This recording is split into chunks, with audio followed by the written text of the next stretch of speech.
economically. Yeah. It was diverse in language. Yeah.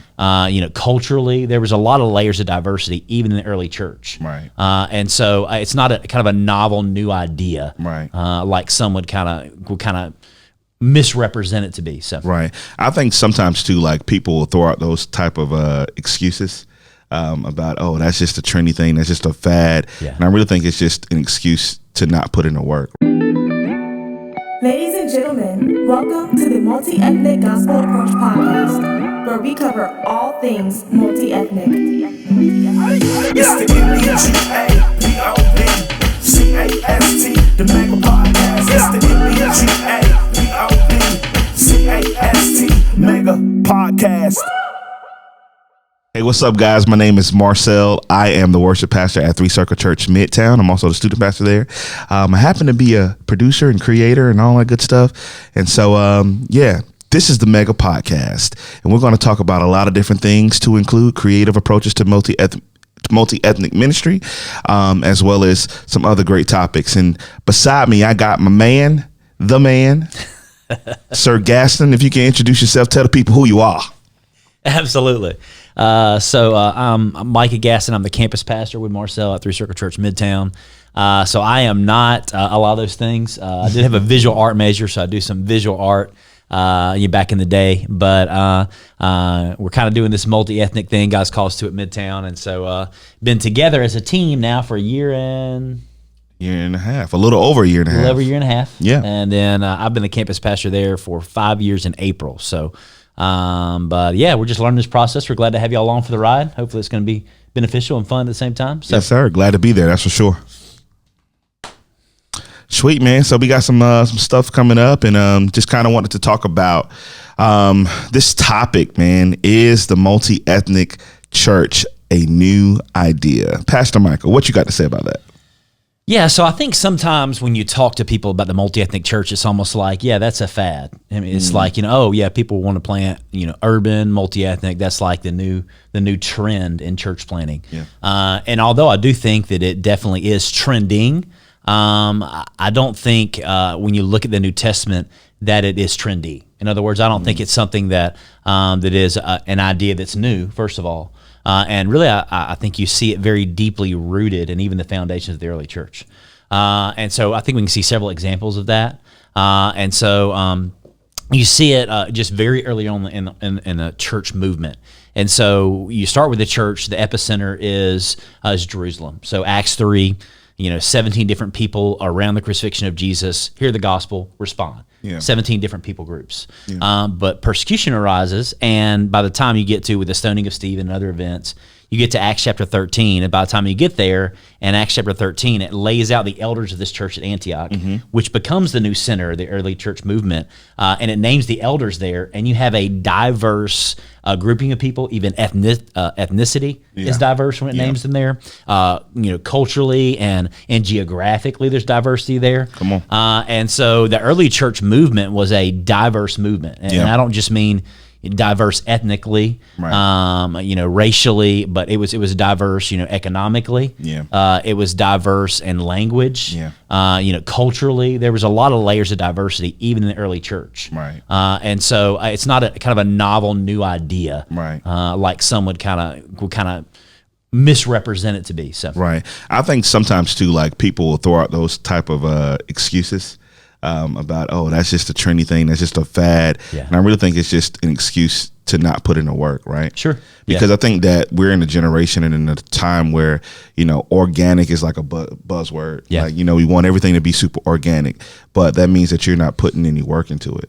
For some, like it's a cop out to not have to put in work, because in order to do multi-ethnic ministry, there is work that is attached to that. There's a level of intentionality that you have to have if you want to do it the right way. Yeah. And so that means that you're going to have to be uncomfortable. That means that you're going to have to make some compromises, some preferential compromises, not gospel compromises, but some preferential compromises, things that you necessarily wouldn't do in yourself, or you wouldn't opt to do. You may have to reconsider that and decide, or to decipher whether that's against the gospel or not, because a lot of times our preferences don't necessarily it's not a gospel issue is what I'm saying. For sure. You know what I mean? And so I feel like people throw out those terms, oh, that's just a fad or whatever. I'm not jumping on that train. You just don't want to jump on that train because you want to be lazy. Yeah. And you just want to continue to do what you've been doing or what you've seen all your life. Yeah. And so I think this is a great conversation to be had. Yeah, for sure.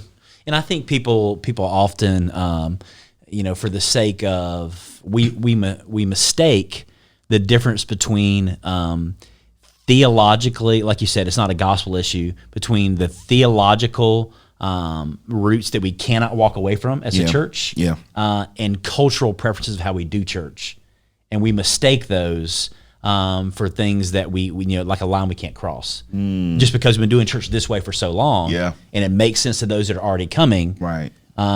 We just feel like we need to keep doing those things to appease those that are there, right? Rather than to have that theological conviction and that missional drive to say, do we exist for those that are already coming, or do we exist for those that are not yet here? Right. And so, having that willingness to say, why are we doing what we're doing? I think is so important. Like you said, because it's easy to kind of keep doing, it's always easier to keep a ball rolling downhill and get momentum going a different direction. Come on, man.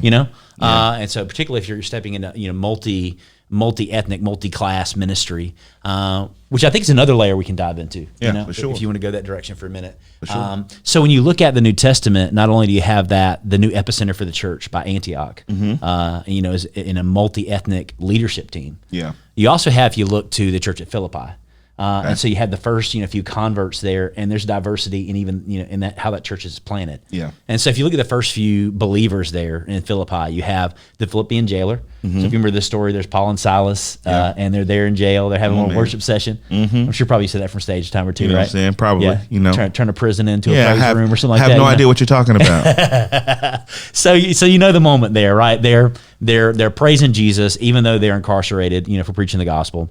The doors to their jail cells come open, and the jailer's ready to take his own life because he feels like he's going to be held accountable for their escape, but nobody escapes. And through that, if you read the story, basically he and his family believe. He takes them to his house, takes care of their wounds, and they preach the gospel to him, and he believes. Yeah. So that's the first convert. Then you also have this, and some of these we don't even know their names. We don't know his name. There's also a slave girl there. We don't know her name. Yeah. No, she was demon possessed. She's following the apostles around, basically declaring, like a herald for them, declaring who they are. Finally, they just kind of get fed up with it. Cast out the demon. So and she believes. So there's your second convert. And then you have a lady named Lydia, who is a, for modern day, kind of equivalents, is a wealthy, clothing designer for that day. And so you've got layers of diversity there. You've got law enforcement, you've got a slave, and you've got a prominent Roman citizen. Right. And so you've got layers of diversity there, economically, socially, for sure. In that first church. And you just kind of, as you keep looking at the different examples of the church in the New Testament, I just think more and more as you read it, with that lens and understanding, that you just see more and more that, multi-ethnic, multi-generational, multi-class, it's not a new thing for the church. Actually, it's the roots. It's the identity of the church that Jesus calls people from, no matter what their story is. Yeah. Whether it's the color of their skin or what they make or what, however we define those things. That's good, man. He brings together diverse people to worship Jesus in a city that can come together in a church. That's good. I think we should all be working toward that goal. Just kind of looking at where the church is going, where our country is, currently, but also where our country is going, just, demographically. We have to think outside of the boxes that we've been in for so long. For sure. How can we do church? How can we do ministry that will, incorporate everybody, but also, that will kind of include all different cultures, or at least the cultures that your church is surrounded by. You know what I mean? And so I think Ephraim Smith came to our church and he said, hey, if your church is in the middle of a black community, you should have the healthiest black church, in the area. If your church is in an all white community, then you should have the healthiest white, church context, in that area. But if you are in the middle of a multi-ethnic community, then you should have the healthiest multi-ethnic community. In other words, we're going to reach reach the people who God has placed us around, but we have to do that to the best of our ability. And a lot of times I've begun to see that we, as a church at large, don't do very well with having things in place for all the people that we are around, that God put us around to reach. And so I feel like at Midtown, we've done a really good job of identifying those different areas that we need to address and different things we need to implement. And, we've got some really good footing on things that we're implementing at our campus and in our community, as far as how we reach our community, the style of music that we do in our worship time, the even, different elements of hosting that we have throughout our gatherings, from Sunday to Sunday. So just different elements that we've put in place to just make it comfortable for, all races, all classes, and all people to be a part of. Yeah. And I think that, that intentionality, if we're loaded on the words, I think is that main step for churches. Yeah. Because I think, because I totally agree with you that a healthy church is a reflection of its mission field. So how you define that, maybe your parish is your 2 to 5 mile. I think kind of we define it mostly in our 2 mile, but somewhat to our 5 mile. Yeah. Is what we feel like is our mission field. Mm-hmm. So I think what churches have to ask is, how do we take our methodology and let it be shaped by reaching our mission field? That's good. Yeah. So in other words, if you're in a community, maybe it is, 80, 90% of one race. Yeah. So there's nothing negative about that. That's your mission field. That's your block, For sure. But also, there has to be a healthy dialogue with the leadership team of how do we reach the other 20 or how do we reach the other 15 or, and break that down based upon people groups. Like, are we only reaching upper class? Are we only reaching middle class or are we only reaching, one color of skin, or one cultural, norm? Yeah. And so being able to say, what does it take for us if we're really going to reach our mission field and not just a segment or strata of it, how does that change how we do church? For sure. Because I think it's very easy for us to fall into a default of what is normal church, how we do church, rather than what is kind of missional, block engaging, like reaching as many people as we can. For sure. In all the area, not just a certain group of people that would feel welcome in our church. Yeah, that's good. So I love that Jesus, he said he came for not only the Jews, but the Jews and the Gentiles. Yeah. And so we have to make sure that as Christians, as people who are striving to be like Christ, that we're just not we're not doing ministry for the group of people that look like us, but we're doing ministry for the group of people that don't look like us, as well. Yeah. And we're loving our brothers and our neighbors well. And that's a part of what we do, right? As Christians, our job is to love people, and how we love people as believers is that we do ministry for them. Like, we serve them in a way that is palatable for them to receive the gospel. Yeah. Yeah. For sure. And I think Paul said it this way. He said, I become all things come a little bit like all things to all people in order that I might reach some. You know? And so that's Paul saying, I'm stepping out of my cultural norms, my cultural identity in some ways to engage people that are different than me with the gospel. Yeah. And so I think, that's an innovation driven by, a gospel, impact in our community that can help us, step outside of that box of, oh, well, this is how we've always done things, Yeah. So I have a question for you. Yeah. Just kind of so we can give this thing some handles, something to grab on. What are some practical things that kind of you've had to think through being at Midtown, at our Midtown campus for 5 years now? What are some practical things that you had to put in place in order to be intentional about, multi-ethnic ministry? What are some things that just kind of coming in from the ground up that you say, we got to change this, we got to change this in order to move into the direction and change our methodology to fit our mission field? What are some things that you had to do? Yeah. So I think it's a continuum, know. And so, we're here in the great state of Alabama. And so, the great theologian Nick Saban said, that success is a continuum, right? So I can say that just coming off a fresh national championship, right? Lord. For Alabama. I won't go too deep into that. Roll Tide. But so anyhow, Marcel, there's the hot breath in the Florida microphone. Man coming out in you, right? Hey, the whole team is a bunch of Florida boys anyway. Hey, so I'm not going to deny that. It is what it is. I'm not going to deny that. There are a lot of Florida boys on the team. Oh Lord, I bet all of Three Circle Church can come after me after they hear this. Right.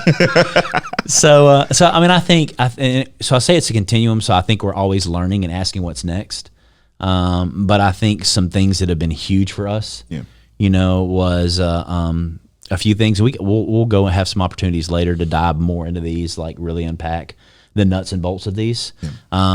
So I think one thing was, if we were going to be a multi-generational church, then we had to renew both who we were within the walls and who we were outside the walls. Okay. So who we were within the walls, we needed to renew some environments. And so, our campus as a church was planted originally in 1951. And so we wanted to change the outside environment where people could see there's life there. Okay. So even bowling down to how we do Sunday mornings, rolling out coffee carts onto the street to serve the block. Mm-hmm. That means whether you come in or not, we're going to love you. We're going to give you a cup of coffee. We're going to give you donuts. We're going to play some, Christian hip hop music. We're going to have some games and stuff out there. Trying to have some things. We're going to have a nice welcoming team outside to try to reinvigorate who we were, the community, and for people to see who we were. That we were growing in our diversity, there earlier on, but weren't near as diverse as we wanted to be, neither with age nor with race, and with just those different layers of all of what we felt like God was calling us to be.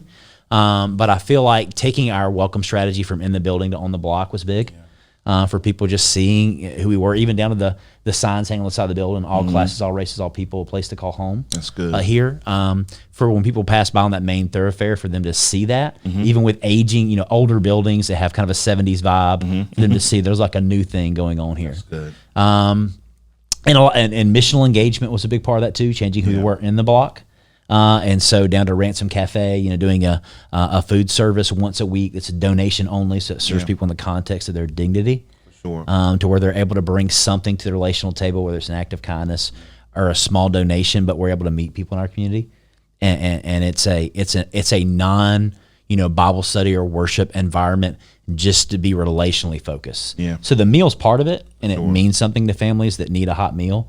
But even bigger than that, it's the relational component of us knowing people in our community, knowing what their needs are. I mean, really, it serves as a front door also to people that need help, not just a meal, but, and for us just to have a conversation. Yeah. So I think we've had, 8-10 people over the past 2 years who've been in operation that have come to faith through that. And then we've given tens of thousands of meals out, particularly during the pandemic, we ramped all that up. So I think changing the way we did Sunday morning to be more of a block engaging church and not just, you come in, then you get welcomed. I think throughout the week, having that regular, missional, relational involvement like Ransom Cafe was huge. I think another part, and I know we're going to dig into this later, was our team being diverse. Yeah. And so it's one thing for me as, a white, 30-something, young pastor up there, to talk about diversity, to talk about the New Testament precedent for the multi-ethnic church, to talk about the gospel vision for all classes, all races, all people. But yet if our team is not diverse, in other words, the people that are helping make decisions to shape the future of the campus, if that team's not diverse, generationally, ethnically, culturally, then at some point we lose, the validity of what we're saying if we don't start to let those that are helping make the decisions, for sure, really have power to help us shape the direction of the campus. Yeah, that's good. And so really, beginning to hire on people to help us shape the next steps for our campus. Yeah, it's really big. And I'm sure there's more things, that we could talk about. They are definitely changed with us being, multi-class and thinking about people that come with different education levels. I've changed the translation I teach from. I try to never throw out theological lingo without definition. Yeah. Things like that of trying to really take my teaching and make it very to where I go top shelf with some, definitely not to lessen the intellectual engagement of teaching, yet while also at the same time trying to limit the Christianese that can be used. Right. That if people don't have any, Bible background, it's not going to be like they walked into, learning another language. You know what I mean? So I think it was Einstein who said, "Hey, if you can't simply explain something, you simply don't understand." Yeah, right. So that alone, like, just kind of helped me communicate better too. So I get it. Trying to communicate to different audiences, different people from different backgrounds. And to be quite frank, a lot of broken people. Who didn't finish. Middle school, or can't read or write or whatever have you. So you have to make the language palatable for everybody to be able to grab a hold on, and grab a hold to. And so I think this has just been an overall great conversation. Is there anything else that we kind of want to just kind of lay out there before we end this particular? Yeah, I think the only other thing I would snap onto what we've talked about, particularly if you're going to kind of say this first podcast is laying the groundwork for the multi-ethnic church, and that it's not a new and novel idea, but it really was the norm for the church in the first century. I think you have to say that God very clearly and explicitly confronts the sin of racism, and confronts the need for the church to be an every people movement, because God is an every people kind of God. That's good, Micah. And so I'll give you one of the two of the really big things that stick out to me, kind of big stories. And so you have Peter, who was confronted by none less than Jesus himself, with a vision on a rooftop, where he has all these vision of these unclean things, and Jesus has to hit him with that vision several times, where he keeps saying, no, I'm not going to take and eat of this, even though he keeps hearing Jesus, take and eat these unclean things. He says, I've never taken these unclean things as a proper Jew. And Jesus says, do not call anything unclean which I make clean. Come on. And so on the end of that, the heels of that, he goes and preaches the gospel to this guy named Cornelius. Yeah. And he sees Gentiles place their faith in Jesus, receive the baptism of the Holy Spirit, just like he saw earlier for Jews. And so he needs to see that, that the church is a multi-ethnic movement. And so, but still you have others, even like Paul, confronting Peter, and like Galatians chapter 2, where he says to Peter, by the fact that he used to eat with non-Jews, and then when these Jewish people came that he knew, he stopped doing that. Yeah. Paul doesn't say, that's a bad practice, you stop doing that. He says this to Peter, he says, you're out of step with the gospel. So in our churches, when we're not seeking to engage issues of race, it's a gospel issue. Come on. It's not simply a matter of preference or practice. It's a gospel issue. Jesus confronted Peter with it, and Paul confronted Peter with it. And he's not the only one. We all got race issues, right? But the point is that the multi-ethnic movement was the norm for the church, and that Jesus dealt with it within the apostles, and the apostles had to deal with one another about it, saying, this is God's calling for the church. Yeah. This is not simply our preference or ideas about the church. This is God's. Jesus shed his blood for this thing, for all nations and all people. Right. That's so good. That's so good. So I just want to say this. So, this mega podcast, this multi-ethnic gospel approach, it's not a new thing, though it is. It's a very new podcast. It's a continuation of the gospel. Amen. Amen. And so I hope you guys continue to tune in, man. We're excited about this thing. And Micah, man, you're the man. I just wanted to say that on camera. He's only saying that because we're not podcast. singing. If we were singing, it may be a different story, but to God be the glory. Okay, yeah. That's my very churchy response to that. It was churchy, but I like it. Hey, man, you know what I'm saying? It's the truth, anyhow. Ain't nobody mad but the devil. That's right. You know what I mean? Cool. All right, well, we'll catch you on the next go round. That's right. See y'all next time.